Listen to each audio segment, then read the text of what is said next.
Hi, my name is Andrea Ferry. Hi, my name's James Daniels, and we met on Match.com. Well, actually, we met in high school, and then we re-met on Match.com. Originally met at Harvard High School. I was a freshman at the age of 14, and she was a good old age 15, high school cheerleader, sophomore, and these bangs like you don't even know. But not really, don't remember how we met, but I do remember Valentine's Day. I got our single rose for $1 from the gas station department store or convenience store. I brought it to her house and could describe her parents' house to a T. Not sure how long it lasted, but then I was dumped. I broke up with him because he was too nice. I wasn't a popular kid, let's put it that way. I did not date. She only dated the popular kids, football players. I don't think that's true. I guess you could say I had a little bit of an ego, and that's why I didn't want to go on Match.com, because I thought, well, I can find someone. I don't need to go online. I don't want to swipe right. I don't want to swipe left. And then after getting out of a relationship in the spring of 2020, and I knew the type of love that I wanted to have, and I wanted a real romance. I was like, all right, I'm not getting any younger, and I really want to get married, so I'll just give it a try. I went on Match.com, I think, because I was bored. I worked a lot. I worked a lot. I'm an introvert. I like to stay home myself. I like to go out and just chill by myself, have a beer. I'm an extrovert. But for me, I think I know deep down inside I wanted some kind of love story, but just kind of pushed it aside and put it to my closet. As Andrea says, I put everything in the closet. He puts his emotions in the closet. But there's just a lot of things that have destroyed my life and gone through, so I put them in the closet. And so for me, it was just trying to have some kind of social life and without committing 100%. Now I'm committed 100%, so that's kind of why I went on Match.com. I was on Match.com underneath a fake name by the name of Adrian. So I could go and block every single person that I dated or that I knew or that I worked with. So That did not work, though. I called her out. He said, that's not your name. And then I was like, oh my God, James Daniels. He's so cute. And I found him on Facebook, looked at all of his pictures, saw what he was up to. And I'm not crazy. And and then he told me what he'd been up to over the last 27 years since I'd seen him. And in that moment, I just knew that, I don't know, something just told me, I think it was God. I remember standing in my bedroom looking at my phone that this man just needed to be loved, and I was the one to love him. So here I am, the project. James Michael Daniels, the project. He's not a project. No. So then he said, oh, I live by Lancaster. I'd love to take you out, for the day and show you around. And he asked me out for 3 weeks later. June 19th, I said, hey, if you're bored, do you want to come hang out? She said yes, and I said, okay, how about June 19th? She said yes. So at this point, he thinks we're just friends. And I'm like, why isn't he asking me out? Why is he waiting 3 weeks? He's really cute. And he just said that he asked me out as friends, which I don't believe. I think he had an ulterior motive. When I met James and we went out on our first date, he had flowers for me and he had a toy for my dog, Dally. And that was so cute. And something else normally that I don't do is when we were driving down the shore, I was pretty much face towards him and I said, I don't know what it is. I'm like, I really just want to hold your hand, which is not something I would do, especially on a first date. I'm a lot more reserved, make the boy chase the girl. And he actually held my hand. So then... It's because I couldn't turn and face her this way because I was trying to drive and keep us safe. So the only thing I could do was hold her hand at the time. When we got back from the date, probably about a week later, I called my mom and I called my best friend, one of my best friends, Chrissy, and I said, listen, I'm gonna get married in about a year, so be prepared. So if you wanna get in shape, you wanna work out for the wedding, now. She's like, are you serious? Same thing, my dad thought I was pushed a little too far. I was like, nope, he's the one. As her father said, chill, relax, you just met the guy, relax. So. Well, unbeknownst to me, should I tell them? Go ahead. James said he was never gonna get married again. So I had a very bad experience in my marriage where, I got married for the wrong reasons after coming out of the military. I think I wanted just a family and some support. Paid the price with alimony, being homeless, and rebuilding my life over again. So for me, getting married was the least I've ever wanted to do, but this wonderful woman invited me into the very small world of her life, and now I can't get out. You don't want to get out. I never said I did. I just said I can't get out. 4 months into dating, I decided that I was going to move home. I was living in New Jersey at the time, which is about an hour and a half away from Moton. And I would drive down here every single weekend. James went and got out. He went shopping, he got my shampoo, he got my soap, he got everything that I needed to stay here in the weekends. And I was gonna have one of my coworkers sublet my apartment. And me and my friend Stacy, who's also my hairdresser, we had an idea that if we told James that we were moving home to my parents' house, that he would invite us to live here, and he did. So, unbeknownst to me, I was tricked into this marriage or this No, you relationship weren't. now. So, but no, late September, early October, I think it was. I rented a U-Haul truck, drove to her apartment. We loaded everything in a day. And next thing I know, I have a basement full of stuff. It's all mine. We got actually engaged in November. Proposed the night before Thanksgiving. We both had a couple drinks in us. And then my wonderful soon-to-be wife played a nice little trick on her family that probably would never have happened, and it's something that we will talk about for years. First, I called one of my best friends, Stacy, and I was like, and because she knew, I was like, look what I found in the closet. She's like, oh my God, Andrea, put that back. I was like, Everyone's like, where's James? I'm like, I don't know, he's out at the store. And then I called my brother, who was at my parents' house, who also knew. I was like, look what I found in the closet, look what I found in the closet. He's like, put that back before he gets home. And then we played the trick on my father and my mother. And everybody was angry at me. And then we planned a wedding wasn't sure what we were gonna do, but we would like to start a family one day very soon.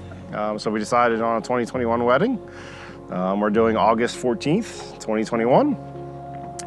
We're in the process of getting everything in the wedding, but we're pretty far ahead.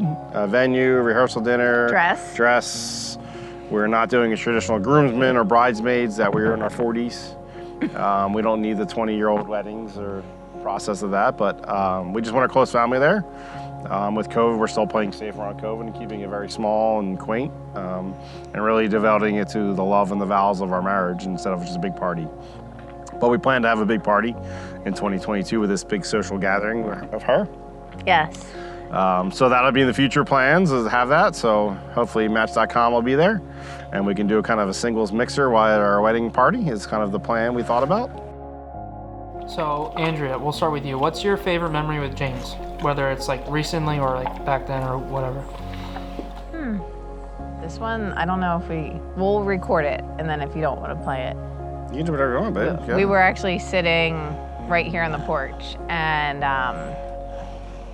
we were talking about our future. This is fairly new into when we were dating. I think this was at the end of June. Got it. Maybe early July. I didn't know. I hadn't had the conversation with James yet on whether or not he wanted a family, because I just didn't think he would want to have kids.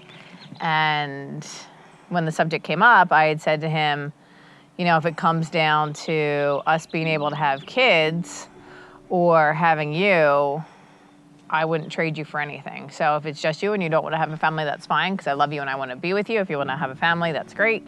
So that was probably one of the most memorable conversations, because I wouldn't trade James for anything in the world. Adding a child to a family is one more bonus for us. But I think for both of us at our age, looking for someone that's going to be by our side, knowing, support us, and love us is the most important thing. So, but adding a child, or whether we adopt or have it naturally, it's one more bonus to the mix of life. So what I want to say is we had a conversation out here on this deck. It's probably the first time I've opened up in about 20 years. I don't know if it'll open up much, but it was very natural. Talked about all the things that happened to me in the past, from military to childhood to life in general. She was very receptive, so didn't judge me one bit. Was there to help me. Other than that, but the other memorable moment I would say would be our first family trip. It was her birthday weekend to New York. Finger Lakes. Finger Lakes, but it was the moment of us packing the car, getting everything, getting the kids, the dogs in the car, going to the Finger Lakes. So it's the first time I've really been away on vacation with a significant other. But it was a great time just to go away and get away, pack the kids, do our stop, do the family thing, and tour is tough. But other than that, it was just life. But we were able to enjoy ourselves in that way and just be us and privacy and go from there. So. All right, how would James describe me? Ooh. Sometimes when I do stuff around the house, I leave a trail. He always tells me to clean up behind myself. Like, that sometimes happens. Intense, fun, very affectionate. Probably just super intense, super friendly, super gregarious, loud. He would definitely say I'm loud. And he would definitely say that I'm messy, especially in my bathroom. So first of all, I'd say she's the most beautiful woman I've ever met. But inside, I mean, she's just an amazing woman. So she makes me smile every day. She takes care of me. She makes me feel loved, passionate. Even though I harass her about it, but she's determined, she's goal, she's, everything about her drive pushes me to be a better person as a man, as a spouse, just as a human being. So we have two different sets of life where I'm, the engineer side and the thing. She's just really smart in different ways. So it's a very good mix for us, but she drives me to be a better person every day, even though she doesn't realize that. How would Andrea describe me? So I think Andrea would describe me as one that's just stubborn, ordinary. But I think deep down inside she knows I love her for all the things that I do for her. I put her first, everything. So I think deep down inside she would say I'm passionate, I'm warm-hearted, but I'm always gonna be stubborn no matter what to her. Deep down inside I think she'd think I'd say warm, caring, and stubborn would be the three words that would describe me. So how would I describe James? He's probably the most selfless, caring, sweet man that I've ever met. Our love languages are different. So if you've ever read the book, The 5 Love Languages, which I'm having him read, his love language is acts of service. So there's 5 love languages: words of affirmation, affection, acts of service, quality time, or presence. And his is acts of service. So when he gets out the blender for me in the morning to start my day, or he makes protein cookies for me, he constantly does things to show me that he loves me. He'll pull the car out of the garage for me because I'm afraid I'm gonna hit the walls in the garage. He does so many things for me that are so thoughtful that you can just feel the love. And every Saturday we actually sit out on this porch, maybe have a glass of wine, relax a little bit, have a fire. He opens up, and we always make a joke that all his emotions are in the closet because he's not one to be forthcoming verbally, where I'm like, I love you, and hug him and kiss him and torture the crap out of him. His love language is acts of service. So I never thought I'd meet someone who would be as good to me as my father is to my mother. And James is that man. I mean, he puts me and the dogs first constantly. He will never put himself first. He will never buy anything for himself. He will always put our little family first. So if you were to ask me to describe him, he's probably the sweetest, most caring, loving person in the world. Society tells you, you should meet someone in your 20s and get married in your 30s. And obviously we didn't follow, at least I didn't follow society's rules. It's never too late. Never too late to find love, and don't settle. And I never thought I'd meet someone from Havertown. So, but realize that when you least expect it, it's gonna happen. We never planned on this happening or meeting on Match.com. I mean, we're already friends on Facebook. Yeah, so. She was following me around the country. I was in Virginia. She was in Virginia like 2 years later. So unbeknownst to one another, we were in similar states and similar places a few months behind one another. And I never thought I never thought someone would come back to me, but they always do. We have a lot of goals and passions in ourselves, so I look forward to us challenging ourselves and going forward with that, but I'm very grounded, the fact that I found love. So as long as I have her, I'm okay whether we fail or succeed in all our things. That's the most important thing, is having support structure in my home, which is her. So realizing it took me 42 years to find that, really find it. A lot of us think we have it in the past, but it's that puppy love or that idea of it. But She's there 100% for me. She pushes my buttons sometimes. She wants 1,000 hugs when we're at home. I love hugs. Which I didn't really understand until I read the book Love Languages, but Red. I'm still reading. So I'm a little bit slower at that part, but I have to understand that. So, I mean, it's, you know, like she used to come downstairs and like, hey, can I get a kiss? You just had a kiss 5 seconds ago. Like, do we need 10,000 kisses? You know? Yes. But I understand that. It's nothing major for me. It's just I have to learn those things that, like, sometimes put those things to the side and just go for it. I want to change the boundaries and from the 1950s, but have the style of love from the 50s that our parents have, our father and my father, and the way they treat our parents. So that's how I plan to treat my future wife. Oh.